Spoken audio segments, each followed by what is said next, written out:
Welcome back, everyone. It's another week and another episode here live at the Better Live podcast and live in studio. I'm so happy that I'm being joined today by high performance coach, leadership coach, Susan Hobson. Hi. I'm so excited to be here. I'm so excited we're finally doing this. I know. Oh my goodness. And I have been following your work for probably a year. Yeah. And I have seen you just helping so many different people. And I have to ask, how has the pandemic been for your business?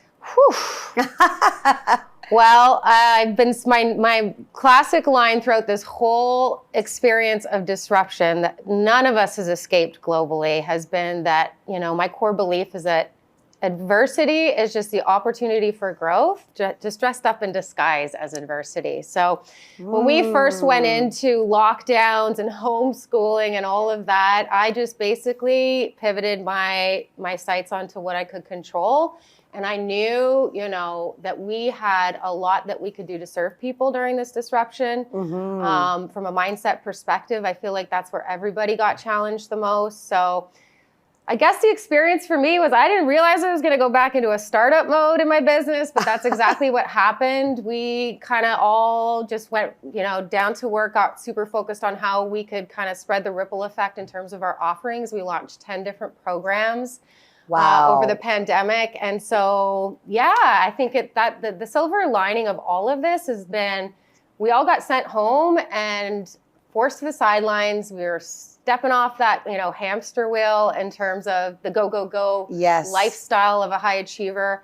And so we all kind of just got an opportunity to really step back and think about what really matters, right? Yes. And so that's really where my focus was. It helped me to sustain myself in terms of all the things I couldn't control. Sure. But it's been great. It's been amazing for our business. We've completely opened up to all kinds of different markets that we never would have imagined were possible, all from a Zoom stream. Is that because, phenomenal. The being in your physical space in Toronto, I've been to your office, you're sitting one-on-one. So that is how you formally coached your clients. Had you ever thought, like, now, all of a sudden, the pandemic, it's a global pandemic, but we also open up the global doors because you're virtual. And who knew that you could do these things virtually?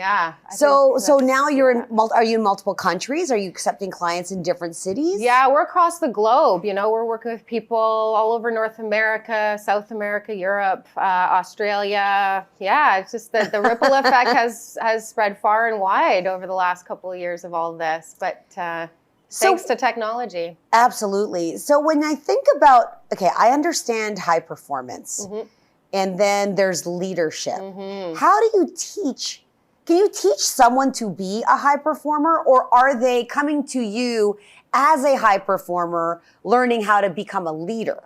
Like, how do people find you, and what's your secret sauce? Like, who are your clients? I feel like our secret sauce is that we specialize in a very specific type of human being. We meet high achievers. High achievers are the ones who come walking through our door, either because they're hitting the brick wall, they're burning out, going a million miles an hour, not able to sustain all of that energy output, or, some of our leaders who, some of the founders of these startup companies that I work with now, they're on these steep growth trajectories and it's phenomenal, but maybe they've never really led at that scale before, right? So they're up against a glass ceiling just in terms of they don't have those strategies from a mindset perspective in terms of how to lead their people, sustainably to be able to maximize that impact and what it is that they're serving the world with. So we work with high achievers and then we turn them into high performers because there's a very big difference between a high achiever and a high performer. Okay, let's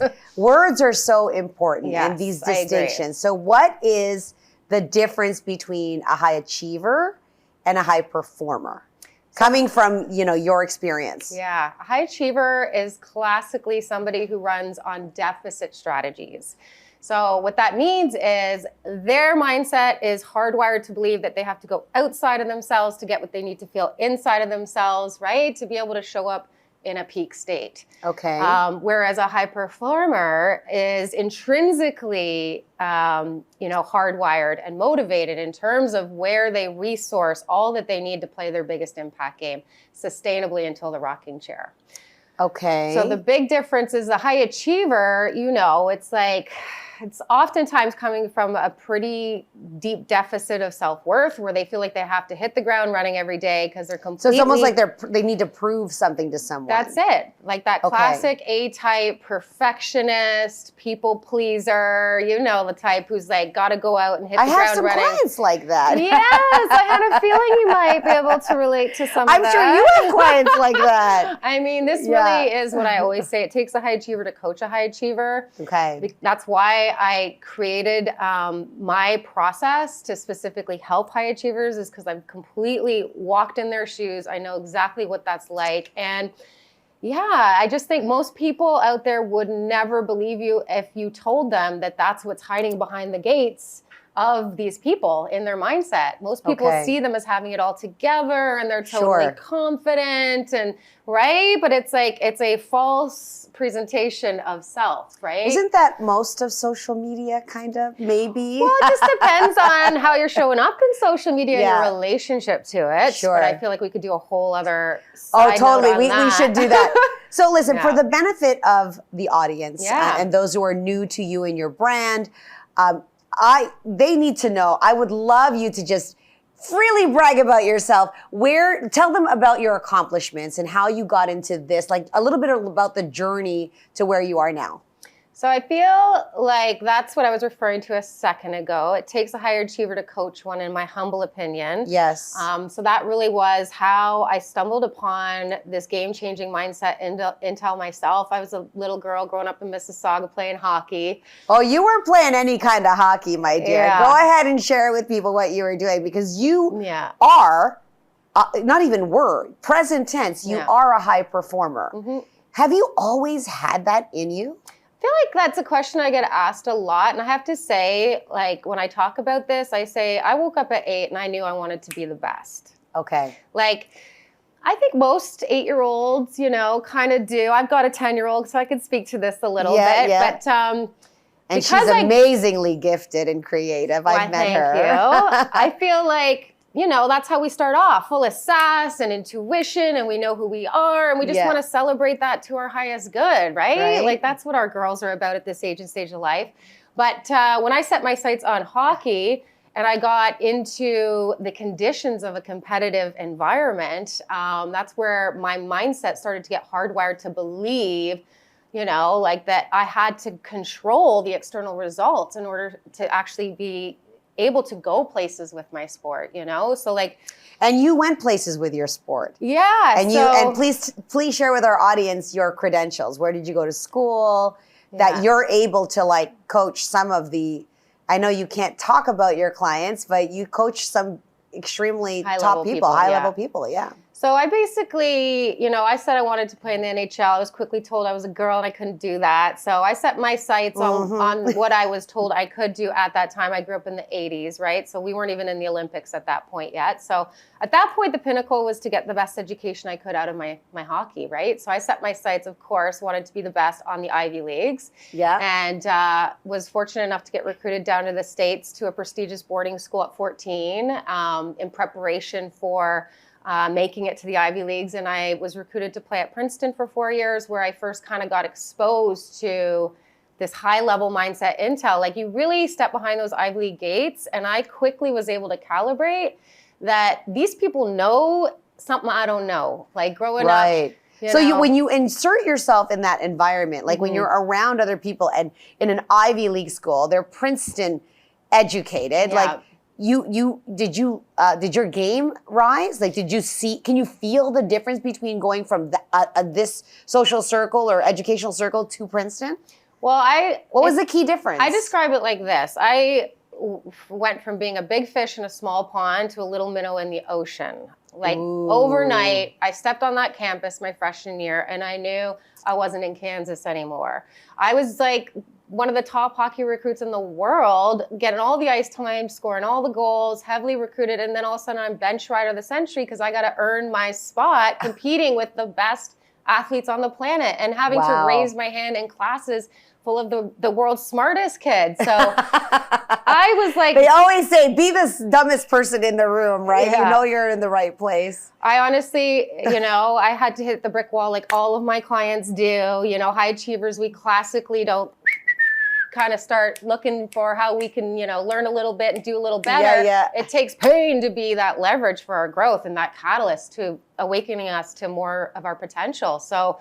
and my dad got suddenly diagnosed with terminal cancer my freshman year and passed away. So I had a lot of adversity that first year away at school. That's a lot of adversity. I was battling my own imposter syndrome in terms of feeling like this little fish in the big ocean. And so, that's where I was lucky enough to get exposed to this thing called mindset, right? Mm-hmm. Like I was a high-level athlete. I always knew I had to get in the gym and train my body. I just was never exposed to the fact that 90% of my performance is mindset, is mental. Right.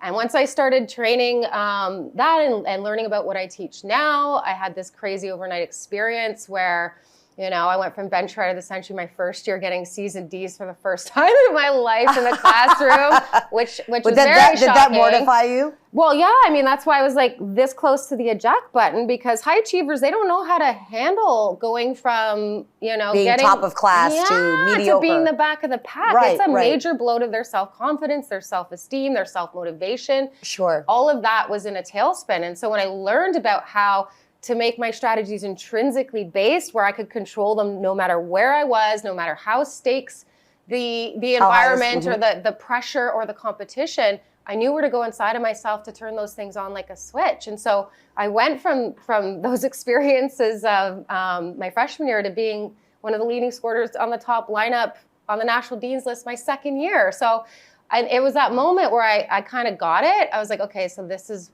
why I'm here. This is why I had this brick wall. This is what I was meant to be exposed to. And I knew I just had to go on a mission and just scream this from the rooftops, because it was so jaw-dropping to me that it took me getting to a place like Princeton to even get exposed to this stuff. Right. So, I was lucky. I came back and played pro hockey for a couple of years in Toronto after I graduated, and I did my postgraduate work in terms of my coaching. I have my master's in neurolinguistic programming. So I just basically went on a mission to learn as much as I could about brain training and mindset strategy, architecture. But you were passionate about it, right? Like you were interested. Did it ever feel like work to you?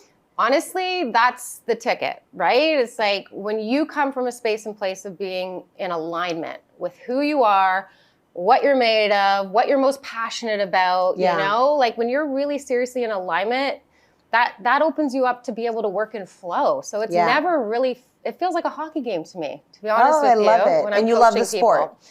Yeah, I mean, I love the sport. I don't play the sport anymore, but I think like my coaching in terms of working with all these leaders who have a tremendous level of responsibility and impact in the world, to be toe-to-toe with them in the chair, it kind of feels like a hockey game. So I get, and it's flow for me because I'm so like aligned, from a spiritual perspective, from a psychological perspective, from all of that. I just think, it's the same feeling of fulfillment that I got, when I was on the ice. I love that. Yeah. So what are some of the brick walls? You mentioned a brick wall. What are some of the brick walls that high performers face? And if you can just highlight a couple of them, because again, most people believe or feel like these high performers or high achievers, optically they have everything going on. But what are some of the things that you're helping high achievers work through?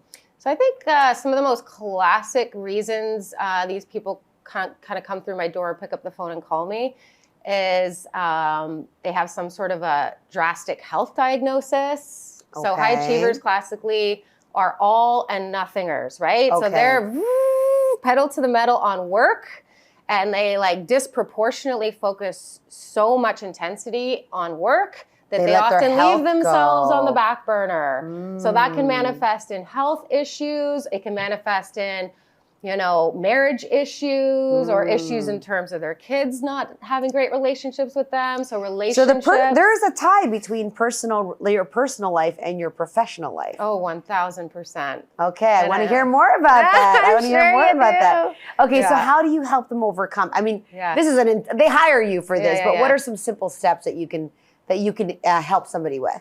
I think it really always starts in the same place for anybody who's interested in leveling up in any way, shape, or form in any area of performance. And it just starts with turning the lights of self-awareness on. Okay. You know, it just starts with, you know, just wanting to know, getting curious in terms of who you are and what makes you tick and what's working and not working and why, you know, like might sound like some pretty simple entry points, but you'd be shocked in terms of what you find when you open up these rooms back here. Well, they don't want to open up the rooms, but I guess that's what you unlock for people. Well, the nature of the beast is that, you know, we're human beings living in modern day society, and we're up against it in terms of disruption in the world right now. So the nature of the beast is that it's 95% autopilot decisions all day long. Boom, boom, boom, boom, boom, boom, boom, boom, boom.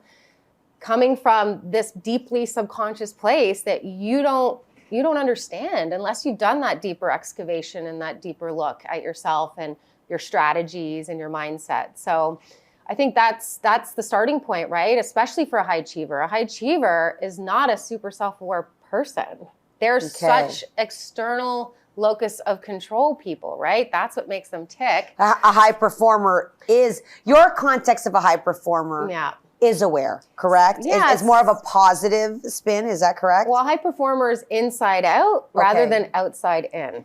Got it. So they go inside in terms of being able to connect with their sense of what is true or best or right, rather than allowing the world to tell them what is best or true or right.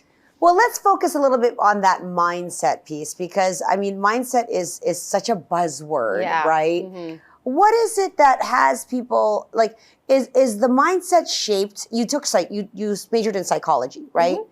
How much programming or deprogramming, like how do you work on that? Are there specific strategies? Because if someone was raised in a certain way and the messaging that was brought to them as a child is deeply like seated in them, how do you work on that? So that's why I did my master's in neuro-linguistic programming, which is more of a coaching approach to leveling up, right? And growth, versus psychology sometimes can dwell a little bit more on the past. It's like, you know, more about the sickness model than the like progressing towards your future and your goals model. So neuro-linguistic programming I love because it's mindset, strategy, architecture. It's understanding how to get behind the gates of your subconscious mind like that, using different tools, strategies, exercises, so that you can really penetrate where these beliefs are hiding out. And your beliefs are basically the things that run the show in terms of how you make decisions, in terms of how you think, in terms of how you see the world, in terms of how you show up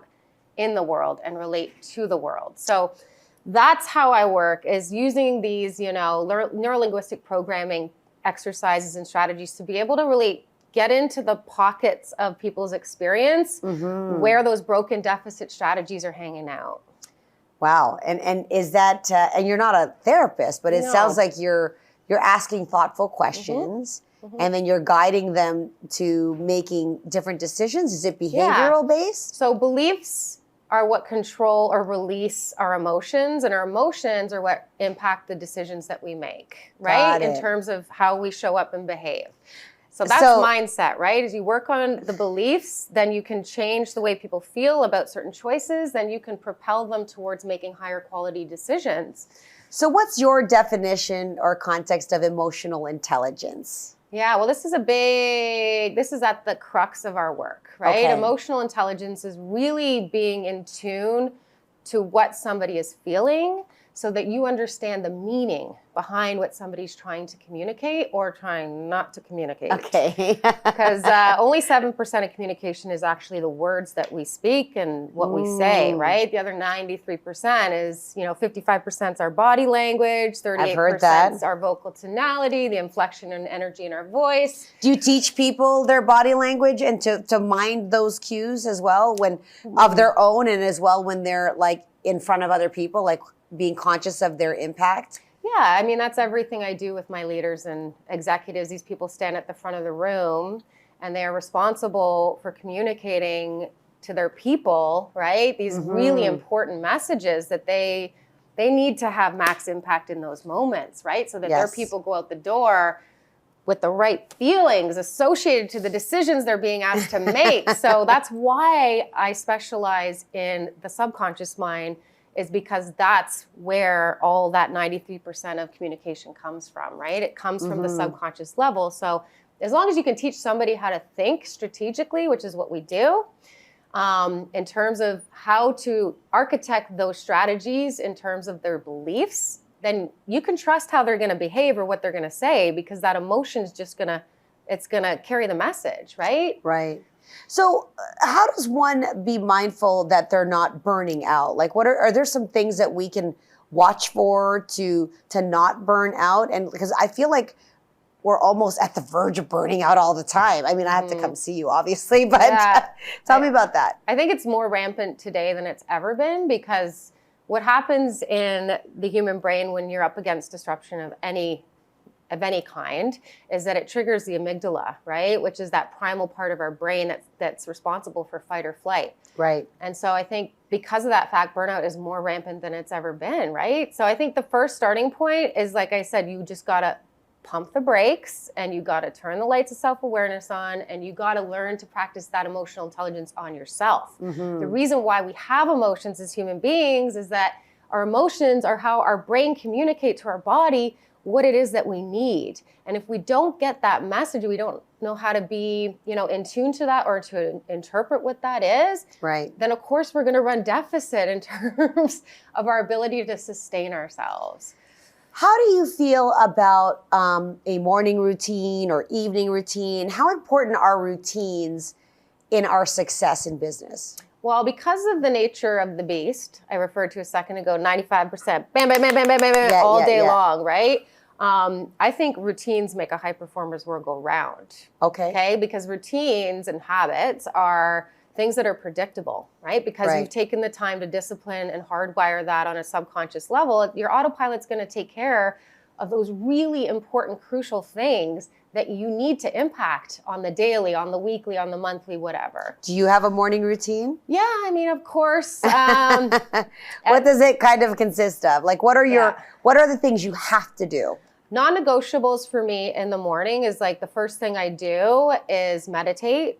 Okay. I'm very, very, very much a stickler for that, because I find that the way you start your day is the biggest predictor of how that day is going to go. And I like to start grounded, which is the opposite of high achiever. Do you do breathing? Do you do breathing exercises? Absolutely, yeah. Okay. I'm a huge fan of breath work, the Wim Hof method, the cold dips, anything that really trips the switch in terms of your nervous system and the parasympathetic response in your nervous system. That's how I make sure that I don't burn out, actually. I think that's one of because you're asking me about what you can do about burnout. Yes. I think this is what you can do about burnout, is that you have to have something in the morning that helps you start from a grounded space and place, because that's you at the helm and control in your nervous system. So all those times I wake up frantic and I gotta do this and I gotta do that. That's the amygdala, fight or flight. And what happens back here? My whole day is stressed. Subconsciously, when you're stressed, I mean, it's counterintuitive because it feels so intense. You're like, you think you're being productive, but really the quality of state is what you're looking at. You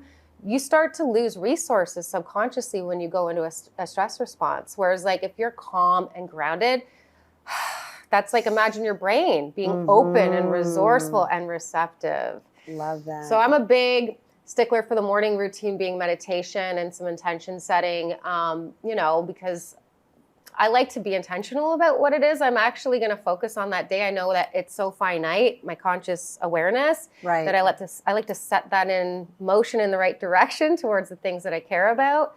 And then on the backside of the day, it's the same thing. I make sure that I'm gearing down, my nervous system in terms of, tripping the switch on my parasympathetic response so I can get a really restful, rejuvenating sleep. Because if I don't, how am I going to be able to execute at a high level the next day? I guess something I'm really curious about as we wind down, can you teach someone to be a high performer? Yeah. And can you teach someone to be a leader? Because there are some people that enter roles or positions of leadership, and they may feel like that maybe imposter syndrome is there, or they literally don't have the skills. So as you said, a startup, something goes wildly successful and now they find themselves in a role that they're not prepared for. So talk to me about that. Yeah, I mean, definitely. Okay. I think this is what I got. It's a teachable skill. Anybody can be a leader. Anybody can be a high performer. Well, I think like both of them are skill sets and mindsets. Okay. And you can teach a skill set and you can teach a mindset. Got it. You can. So it might not be the best leader at first, but these are skills. I think all leaders need coaching. Yes. I don't think it's a fair expectation that people just go from being this all-star individual contributor to being able to lead other people to maximize their growth. Because that's what leadership is to me. It's different than management. You're not just, it's not old school, like industrial era, I'm at the front of the factory and you got to do what I tell you to do. Yeah. Leaders are, you know, Brene Brown, Dr. Brene Brown's one of my favorite leadership experts. She defines it as helping, you know, other people to maximize their potential and realize maximum potential. And I think, you're kind of a coach. It's kind of a skill set to be able to maximize somebody's growth. It's different than you being awesome at what you do. So there you go, guys. Anybody can develop those skills, become a high performer and a better leader. So Susan, where can our friends find you and how can they follow your work or potentially become a better elite performance coach? So you can find everything about me and what I'm up to and what my team of high performance mindset coaches are up to at elitehighperformance.com. You can also find me on LinkedIn. That's where I hang out most often. Susan Hobson, my name. You can find me on there as well. But yeah, if anybody's curious or has any further questions, please come and find me. All my information's on the website. Amazing. Well, there you go. I want to cheers to that. Cheers, darling. Cheers to the new year that's happening in the next 5 weeks, guys. Until next week. Thank you. Thanks, Carm.